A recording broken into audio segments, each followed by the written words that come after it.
Estás escuchando el podcast Finity Time, de Felicindo Rodríguez. Saludos de quienes les hablan María del Carmen y de Antonio. En el episodio de hoy vamos a emplear todo nuestro conocimiento para que no te pierdas ni un solo detalle importante de este trabajo. Empezamos.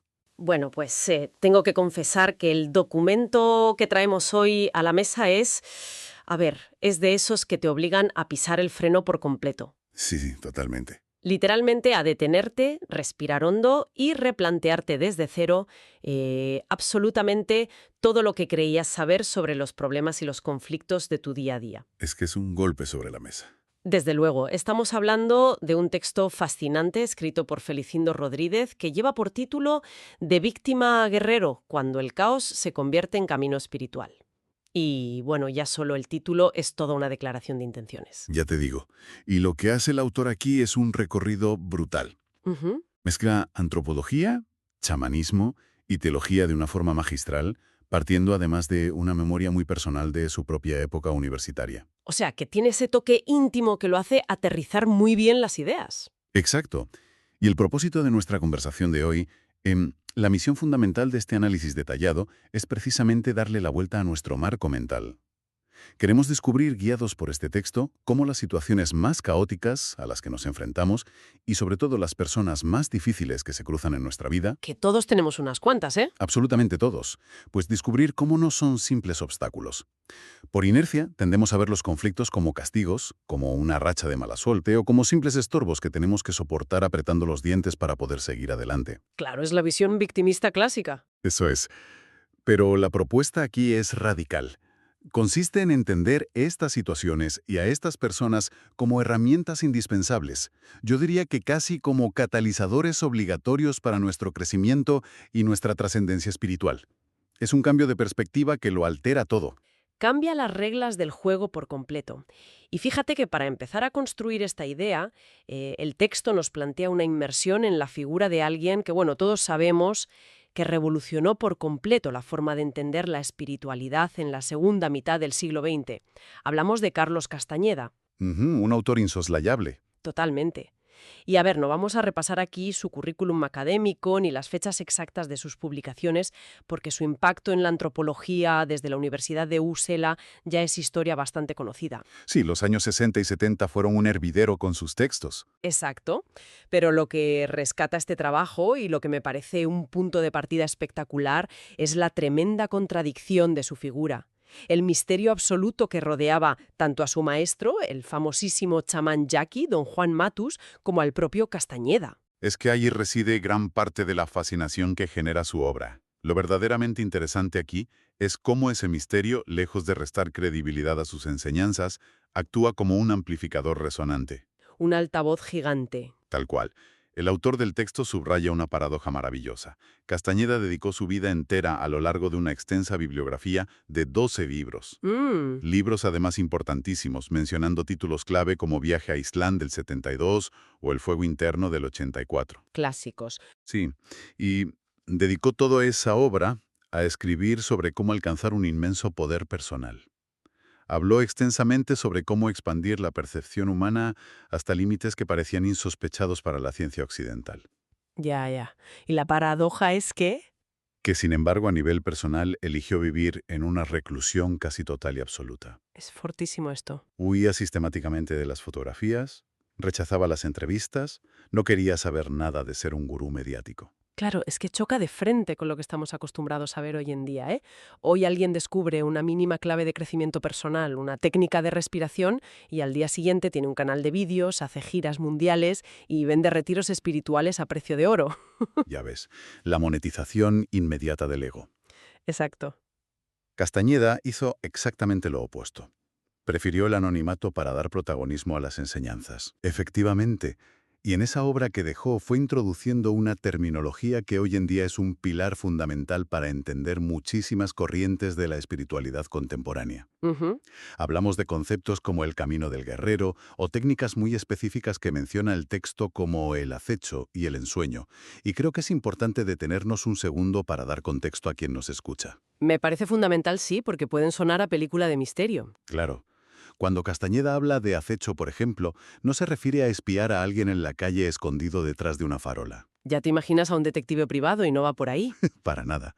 Se refiere al arte dificilísimo de observar tu propio comportamiento, de observar tus propias reacciones automáticas de forma implacable pero sin juzgarte, O sea, una autoobservación quirúrgica. quirúrgica y en tiempo real. Y el ensueño tiene que ver con el control de la percepción y la consciencia incluso en estados alterados o durante el propio sueño. Son al final herramientas de un control interno férreo. Vale, pues vamos a desgranar esto a fondo porque justamente hilando con esa idea del control interno, llegamos al concepto central, el concepto que verdaderamente vertebra la primera parte de esta exploración profunda y que, según relata el autor del texto, se le quedó grabado a fuego desde sus años de universidad. Un término que no se olvida fácilmente. No, no, desde luego que no. Es un término que suena coloquial, casi te diría que suena a insulto callejero en México, pero que encierra una filosofía psicológica brutal. Hablamos del pinche tirano. Es maravilloso. Y cuando lees esto por primera vez en el documento, la reacción es instantánea. ¿Piensas? Vale, sé exactamente quién es mi pinche tirano ahora mismo. Todos sin excepción le ponemos cara y nombre en cuestión de milisegundos. Es una reacción absolutamente inevitable, porque el término es sumamente evocador y muy terrenal. Te baja de las nubes espirituales de golpe. Totalmente. Pero lo crucial aquí es la definición precisa y ampliada que nos proporciona el documento. Porque cuando hablamos de un pinche tirano, no estamos hablando de un dictador histórico sentado en un trono en un país lejano, ni de un gran villano de película que quiere dominar el mundo. Ojalá fuera tan lejano. Ya te digo, un pinche tirano es en esencia cualquier figura de autoridad o de influencia en nuestra vida cotidiana que nos saca de nuestro centro. ¿Puede ser el jefe? No. Ese jefe que te hace micromanejo y te respira en la nuca todo el día, mandando correos a las 11 de la noche. Exacto. Puede ser un jefe controlador. Puede ser una pareja con la que has entrado en una dinámica tóxica o de desgaste constante. Puede ser un padre excesivamente exigente, un familiar que siempre busca el conflicto en las cenas de Navidad, o incluso un amigo que te drena la energía cada vez que quedáis a tomar un café. Uf, los vampiros energéticos, sí. Y el texto va un paso más allá, fíjate. Aclara que ni siquiera tiene que ser una persona física, con nombres y apellidos. Puede ser una situación. Claro, un contexto vital adverso. Eso es. Un entorno laboral profundamente opresivo en su conjunto. Una crisis económica personal de la que no ves salida. Un caos constante que te genera conflicto y sufrimiento continuo en tu día a día. Y sus acciones, las acciones de este tirano, pueden ser de todo tipo. No siempre son gritos y golpes en la mesa. Para nada. A veces son muy sutiles comentarios pasivo-agresivos, silencios castigadores. Otras veces son completamente irracionales, destructivas e incluso inconscientes por su parte. Igual ni saben el daño que hacen. Y aquí es donde, leyendo el ensayo, tuve que pararme. Es el giro de guión que lo cambia absolutamente todo. El gran momento de revelación. Sí, porque la reacción lógica, el sentido común, te dice que este tirano es un obstáculo. Es la maldita piedra en el zapato que te impide ser feliz o alcanzar la paz mental. Te dices a ti mismo, si no fuera por esta persona, mi vida sería perfecta. Esa es la trampa mental por excelencia. Claro, pero Castañeda, a través de la interpretación impecable que hace el autor, nos dice alto ahí. Espera un momento. Estos tiranos no son simples estorbos, no están ahí por una casualidad cósmica para fastidiarte la existencia. Ese es el eje central de este análisis. Es el cambio de paradigma del que hablábamos al principio del todo. Si nos quedamos en la superficie en la lectura fácil y victimista, el tirano es simplemente alguien que nos amarga la existencia y del que debemos huir lo antes posible quejándonos amargamente. Lamiéndonos las heridas. Exacto. Pero si profundizamos descubrimos que en realidad son maestros involuntarios. Ojo a esta palabra, maestros. Su función principal en el universo del guerrero, entendiendo al guerrero como cualquier persona genuinamente comprometida con su propio desarrollo interior, es precisamente desafiarlo. O sea que vienen a ponerte a prueba. El tirano es el que pone a prueba la capacidad real de ese guerrero para mantener su equilibrio interno frente a la adversidad extrema. Le fuerza casi a punta de espada emocional a salir de su zona de confort y a practicar en el barro del día a día la autoobservación y un autocontrol absoluto. Vale, entiendo la teoría. Suena muy poético y muy iluminador. Pero permíteme que haga de abogado del diablo por un momento. Adelante.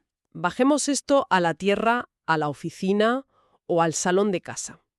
Tienes un jefe que literalmente te hace la vida imposible, que amenaza tu sustento económico, que te humilla sutilmente delante de tus compañeros en las reuniones semanales. Una situación de estrés máximo. Máximo. La reacción natural, biológica, te diría que de pura supervivencia es saltar. Es dejarte llevar por la ira, o bien paralizarte por el miedo a perder el trabajo, o llegar a casa y caer en el victimismo total pensando, qué injusta es la vida. Mira lo que me hacen, yo no me merezco esto. Es lo que hace el 99% de la gente. Lógico. Entonces, ¿cómo sugiere el texto que demos ese primer paso, sin convertirnos simplemente en un felpudo que aguanta los golpes y ya está? Porque hay una línea muy fina entre ser un guerrero y ser una víctima sumisa. Esa es la pregunta clave. Y es exactamente la trampa en la que cae la mayoría al leer espiritualidad. El texto no sugiere en ningún momento que el guerrero deba convertirse en un felpudo, ni mucho menos que deba justificar moralmente las acciones del tirano. Menos mal, porque eso sería peligrosísimo. Totalmente. Fíjate en la precisión de la idea de Castañeda. El tirano siempre tiene una razón para actuar, sea una razón válida y estructurada, o una completa locura irracional desde nuestra perspectiva. Pero el objetivo del guerrero no es entender psicológicamente al tirano, no es empatizar con su toxicidad, ni darle un abrazo de luz para intentar cambiarlo. No venimos a ser sus terapeutas. Exacto. El objetivo es utilizar la inmensa presión que éste ejerce para forjar tu propio carácter. Es un entrenamiento, en vivo y en directo. La diferencia abismal entre ser un felpudo y ser un guerrero es la consciencia. O sea, ¿dónde tienes puesta la atención? Ahí le has dado. El felpudo sufre de forma pasiva, recibe el golpe y llora. El guerrero utiliza el ataque para estudiar sus propias reacciones. Si logras mantener la compostura frente a alguien que está haciendo todo lo posible táctica tras táctica por desestabilizarte, estás rompiendo con años, quizás décadas de condicionamiento reactivo. Estás hackeando tu propio cerebro. Estás aprendiendo a responder con disciplina estratégica, midiendo tus palabras, controlando tu ritmo cardíaco, en lugar de reaccionar con agresión o rechazo automático, que es lo que el tirano suele buscar. O sea, te obligan a mirarte al espejo en la peor de las circunstancias. Y aquí es donde el texto de Rodríguez aporta una revelación que me parece sencillamente fascinante. El gran giro argumental. Sí, porque uno podría pensar, vale, mi objetivo como guerrero es entrenar tanto mi mente que me vuelva invulnerable como si llevara una armadura de titanio y entonces podré derrotar a este jefe tóxico o a este familiar insoportable en su propio juego. Podré aplastarlo. Y eso sería alimentar el problema. Exacto, porque el documento nos revela que la verdadera batalla no se libra ahí afuera. El enemigo real, el jefe final del videojuego, no es el tirano. Efectivamente. Este es, sin lugar a dudas, el concepto más sutil y poderoso de toda la filosofía chamánica que expone el autor en este texto. El enemigo a batir no es la persona que te hace la vida imposible en la oficina. El enemigo interno e invisible es lo que Castañeda denomina la importancia personal. La famosa importancia personal, mucha tela con esto. Y requiere un análisis cuidadoso porque es un concepto resbaladizo. La importancia personal es básicamente la necesidad constante y casi patológica que tiene nuestro ego de ser valorado, de sentirse especial, de tener siempre la razón y de ser tratado con respeto bajo nuestras propias reglas inventadas. Es como un agujero negro de energía. Tal cual, te drena. Si alguien te ataca y tú te sientes profundamente ofendido o herido en tu orgullo, es única y exclusivamente porque tu ego le está otorgando demasiada importancia a sí mismo. Crees que eres demasiado importante como para ser tratado así. Ahí le has dado. Es ese pensamiento automático de ¿cómo se atreve a hablarme a mí de esa manera? ¿Acaso no sabe quién soy? ¿Los estudios que tengo o lo que valgo? ¿Es el yo y yo, profundamente herido y sangrando por una simple palabra? Exacto. El tirano solo tiene poder sobre ti en la medida en que tú tienes importancia personal. Es tu importancia personal la que le da al tirano un asa, por donde agarrarte. Es una diana que llevamos pegada al pecho. Una diana perfecta. Si eliminas esa importancia personal, el ataque del tirano resbala. No encuentra un blanco donde clavarse porque ya no hay un ego inflado que defender. Por eso las herramientas que el documento recomienda para el guerrero no son las armas de confrontación directa. Claro, no tienen sentido. No nos dice que vayamos a pelear a gritos para imponer nuestro respeto, ni tampoco que salgamos corriendo a escondernos en una montaña. Nos dice que el guerrero debe usar la astucia, la paciencia y el desapego. Es casi como un arte marcial, como el aikido o el judo. Usas la fuerza y la inercia descontrolada del oponente en lugar de oponer una resistencia rígida que te acabaría partiendo en dos. Una analogía brillante. Es exactamente así. El objetivo no es destruir al tirano, ni huir de él buscando un entorno perfectamente esterilizado y libre de problemas, que eso es una utopía irrealizable. El objetivo es usar esa relación, usar esa fricción diaria que tanto te molesta, como un campo de entrenamiento de alto rendimiento. Un gimnasio espiritual. Eso es. Es como si el tirano fuera una pesa de 100 kilos en el gimnasio. Tú no odias a la pesa por ser pesada, ni te ofendes muchísimo porque la gravedad exista y te cuesta levantarla. Que va, simplemente la usas. Exacto. Aceptas la resistencia objetiva del peso y la usas para hacerte fuerte, para desarrollar masa muscular. El tirano es exactamente lo mismo, pero para la paciencia. Esa metáfora del gimnasio es excepcionalmente precisa para ilustrar este punto, porque nos lleva directamente a la meta final de todo este proceso evolutivo. Piensa en esto, ¿qué ocurre cuando el guerrero supera verdaderamente la prueba de la pesa de 100 kilos? ¿Qué pasa cuando te haces más fuerte que el problema? ¿Qué pasa cuando después de meses de duro entrenamiento el pinche tirano hace su maniobra tóxica habitual y ya no logra desestabilizarte ni alterar tu pulso lo más mínimo? Que lo miras hasta con compasión. Pues, según relata el texto, en ese momento se alcanza un estado que Castañeda denomina impecabilidad. Es un concepto fascinante y precioso. La impecabilidad se describe como un estado de pureza total, casi equivalente a lo que en otras tradiciones llamarían santidad, y de una claridad mental absoluta. Una nitidez de pensamiento increíble. Significa que has aprendido a navegar por el caos del mundo con una completa y total libertad interna. Ya no eres un esclavo emocional de las circunstancias externas ni de las actitudes tóxicas o carencias afectivas de los demás. Eres soberano de tu propio estado de ánimo. Tu paz no depende en absoluto de que el mundo exterior se comporte bien contigo o como tú esperas que lo haga. Es que eso es una libertad invencible, porque pase lo que pase ahí fuera, llueva o truene, tú mantienes el control absoluto de tu castillo interior. Así es.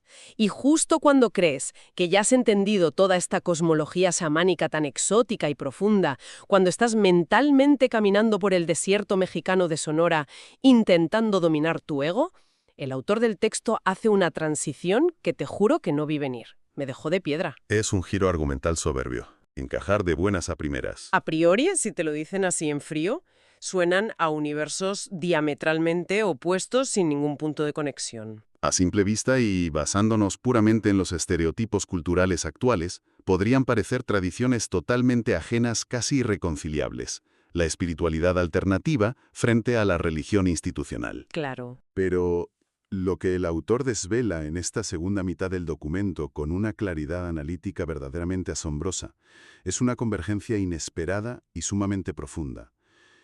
Si analizamos la teología cristiana desde sus cimientos más primitivos y puros, encontramos una visión del sufrimiento que es asombrosamente similar a la del camino del guerrero frente al pinche tirano. Hablan exactamente del mismo proceso. De la misma dinámica interna. En la perspectiva cristiana profunda, se entiende que Dios permite el sufrimiento, y esto es crucial remarcarlo muy bien, no como un castigo divino. No es que te mande un rayo por portarte mal. Para nada. No es una venganza cósmica ni un karma negativo que vienes arrastrando. Se permite como un crisol. Un crisol de fundición. Exacto.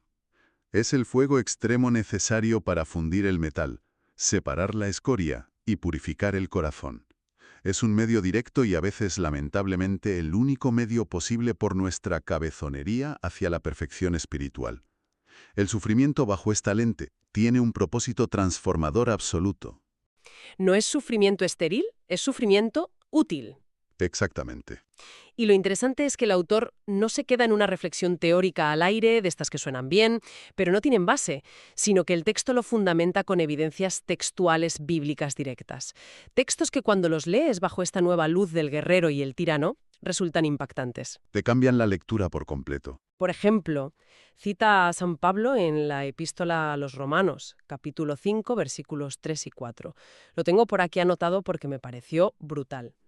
Dice, textualmente, «Nos gloriamos en las tribulaciones sabiendo que la tribulación produce perseverancia y la perseverancia carácter probado y el carácter probado esperanza».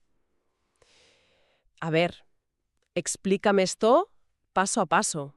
Es que hay que desgranarlo con calma. Porque gloriarse en la tribulación, alegrarse genuinamente del problema y de la aparición del tirano, Es el nivel máximo, nivel Dios, de aprovechar al pinche tirano. Es exactamente el mismo mecanismo chamánico, pero descrito con el vocabulario del siglo I. La tribulación de la que habla San Pablo es el caos, es el conflicto, la persecución o el ambiente tóxico provocado por ese tirano externo.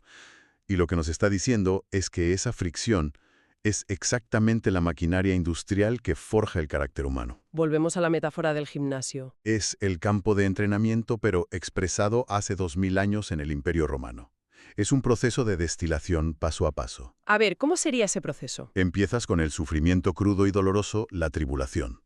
Como no puedes huir de ella, eso genera perseverancia o una paciencia obligada y estoica. Aguantar el tirón. Exacto.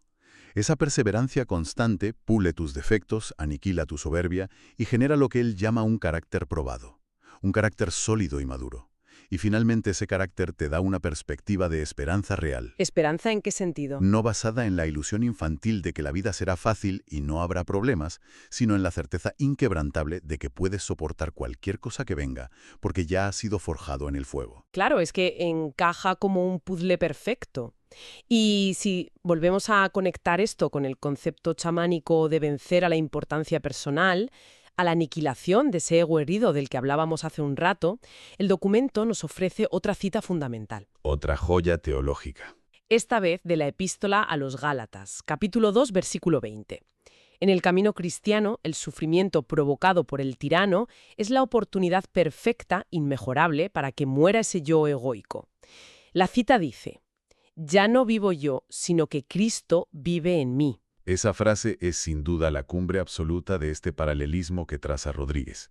Es la aniquilación voluntaria del ego para dejar espacio libre a una realidad espiritual superior. El vacío necesario para que entre algo más grande. Exacto. Mientras el yo, la importancia personal, chamánica, siga vivo, activo y demandando atención, pleitesía y respeto constante de los demás, habrá un sufrimiento reactivo garantizado. Seremos marionetas de nuestro orgullo. El pinche tirano en este contexto teológico es el instrumento quirúrgico, el bisturí afilado, que ayuda a desmantelar ese ego que nos mantiene prisioneros en una celda que nosotros mismos hemos construido. Y esto nos lleva a otra de las grandes paradojas que plantea el autor citando esta vez la segunda epístola a los Corintios. Capítulo 12, versículo 10. Exactamente, cuando dice, cuando soy débil, entonces soy fuerte. A ver, detengámonos ahí. Respira hondo. Cuando soy débil, entonces soy fuerte. Esta paradoja choca de frente como un tren de mercancías con toda la cultura del éxito, del empoderamiento moderno y de la asertividad casi agresiva que consumimos hoy en día en redes sociales. Totalmente a contracorriente. ¿Cómo se digiere esto en el siglo XXI? Se digiere entendiendo profundamente que la debilidad a la que se refiere Pablo aquí no es cobardía, no es falta de carácter ni dejadez, es la rendición consciente del ego. La victoria para el guerrero cristiano llega a través de la entrega total y la humildad profunda. Dejar de pelear por tener razón. Es decir, la verdadera fuerza no consiste en amasar el poder mundano necesario para aplastar al tirano que te hace la vida imposible. No consiste en ser el macho alfa que grita más alto en la oficina o el que da el portazo más fuerte. Eso es debilidad disfrazada. Tal cual. La verdadera fuerza es lograr vencerte a ti mismo. Es dominar tus propias reacciones automáticas, tus miedos más profundos y tu orgullo narcisista, hasta el punto de que el ataque furioso del otro no encuentre ni un milímetro de resistencia interna en ti. Es una fuerza silenciosa, invisible, pero completamente inquebrantable. Madre mía, es que la profundidad de esto es inmensa. Te deja sin palabras. Y lo mejor de todo, fíjate, es que el autor no se detiene únicamente en el chamanismo indígena y el cristianismo histórico. Abre todavía más el compás. Amplía el foco de manera magistral para demostrarnos que no estamos ante una coincidencia cultural aislada, sino ante una sabiduría transversal a toda la historia de la humanidad. Menciona también el Tao Te Ching, el texto milenario y fundamental del taoísmo oriental. Otra tradición gigantesca. Y fíjate qué máxima recoge, porque resuena exactamente con la misma frecuencia exacta de la que venimos hablando todo el rato. Dice, el que vence a otros es fuerte, el que se vence a sí mismo es poderoso. Es brutal. Es fascinante y esperanzador ver cómo culturas, épocas y geografías totalmente dispares, sin aparente contacto entre sí, llegan exactamente a la misma conclusión matemática sobre la naturaleza humana y el verdadero camino hacia la maestría personal. Es como si existiera un código fuente de la consciencia humana. Totalmente. El autor enlaza esa sabiduría milenaria del Tao brillantemente con las palabras del propio Cristo en el Evangelio de Mateo capítulo 28, versículo 18, cuando declara: «Toda fuerza me es dada desde lo alto». ¡Qué conexión tan elegante! La conclusión que extrae Felicindo Rodríguez aquí es sencillamente abrumadora.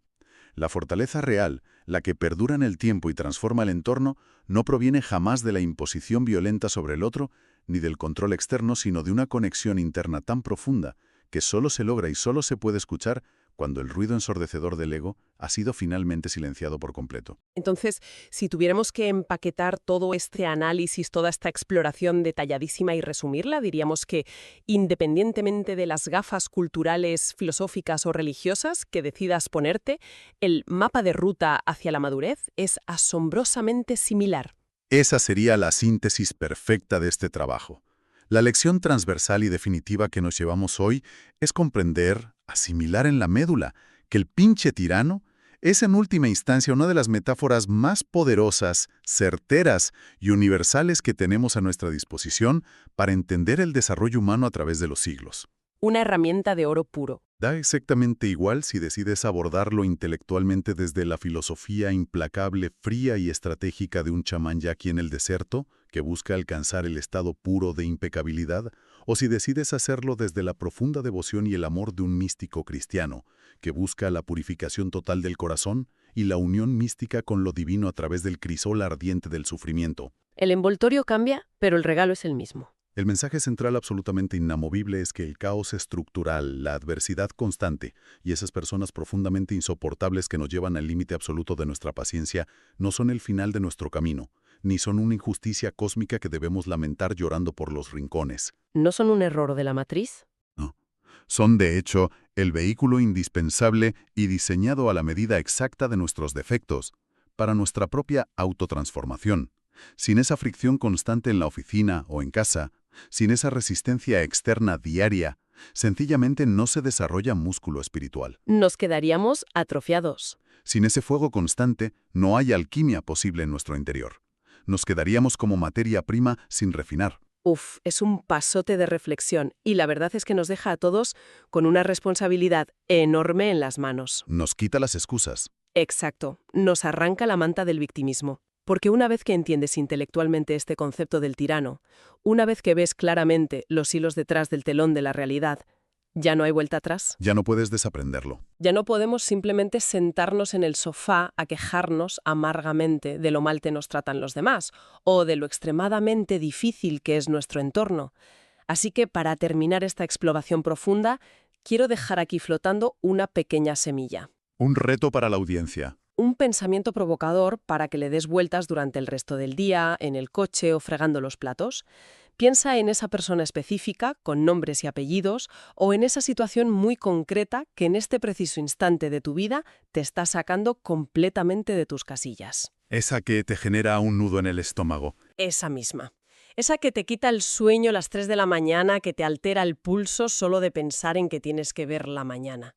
Si mañana a primera hora dejaras de verla como tu peor pesadilla, como una injusticia cósmica tremenda que te ha tocado sufrir por mala suerte, y empezaras de repente a observarla mentalmente como tu entrenador espiritual personal, Menudo cambio de perspectiva. imagina que es un entrenador estrictamente diseñado por el universo y puesto ahí en esa silla frente a ti única y exclusivamente para pulir tu paciencia infinita y aniquilar por fin tu propio ego. La pregunta es, ¿cómo cambiaría radicalmente tu forma de responderle en tu próxima interacción? Y con esto llegamos al final del episodio de hoy. Esperamos que este análisis te haya sido de gran utilidad.